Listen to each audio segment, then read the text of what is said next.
let's talk about Group B. Group B. Group B. Let's get right into it.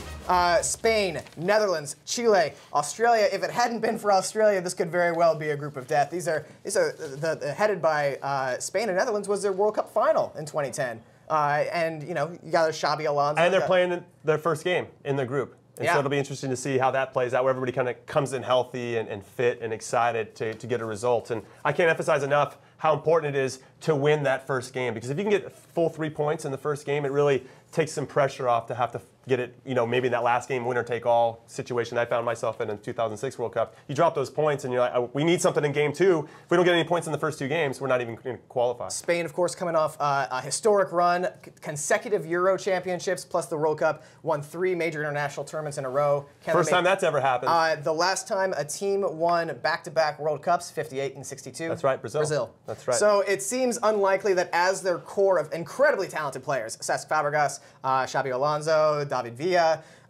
you can go on and on with that team. For me, it's how do they line up? Are they going to have the false 9 again? Is Cesc Fabregas going to be the highest player up top and then try to have everybody else run past him as he goes back to check for the ball? Fernando Torres still hasn't emerged as the consistent player that he once was a while back. They stole Diego Costa from Brazil, or we could say that Diego Costa wanted to leave to go to Spain. They were clearly trying to get him. But Alvaro Negredo plays for Manchester City. He's been on fire with Sergio Aguero right now. He's my guy right now that I would start for Spain, but he plays better in a 2-forward situation. If he plays up by himself, I'm just not quite as sure that he. I mean, of course, he's playing with Xavi and Iniesta. Yeah. So I mean, we're talking about 2 different guys. But that core of players is getting older, and I just don't think they're going to do it this time around. They showed their tired legs in the Confederations Cup this past summer. For me, it's a goalkeeping. Iker Casillas is now on the bench after being the captain of the squad for so long. Will Victor Valdez of Barcelona take his spot? I think that's a big question mark for Spain. I still give it to Iker Casillas. We've been talking about Spain a lot. Let's talk about Chile, an upstart team that was,